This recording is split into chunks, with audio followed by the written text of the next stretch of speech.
It was an illustration for an idea I had for events to be held at halftime at basketball games or any sporting event or even outdoor fairs. I was working with a company that produced events, and they were using my studio for design and production of attractions. I built games for Newport Cigarettes, Harley Davidson, Woodbridge Center. It was a lot of fun, and since I was dealing with a company that could probably execute it, I thought it was a good way to promote it. Anyway, the idea was that to do a slam dunk contest, which was all the rage back in the 90s when it was coming around. And the idea was not to judge the contest by style, but quantitatively by height. See who can dunk the highest.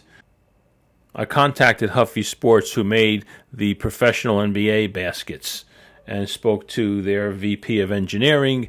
I was pitching him the idea. He loved the idea, and he actually shared with me that they actually built one of these for a one-time use only. And they did it for the Portland Trail Blazers, and they did a little of attraction. I believe it was during a baseball game that they brought this thing out and as entertainment. And I looked it up, and I think it was a Sports Illustrated article where Clyde Drexler won the competition of the highest dunk. So he gave me the contact to the Portland Trail Blazers, and I contacted them, and the guy was more than happy to help me. He says, "Well, if I think it's downstairs in the locker, behind the locker rooms. If it's there, you can have it." He was going to give me this thing.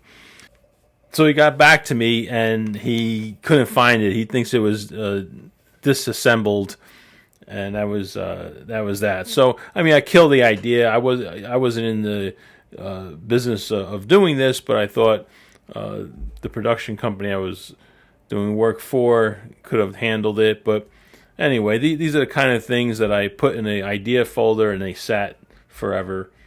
This was sitting there for 30 years or so. Anyway, it's still a good idea. I believe there's a world record, a Guinness Book of World Records for highest dunk was like 12 foot. But I think it's a good idea. I think it would be great to bring out at halftime and have some fun with it in the high school games or college.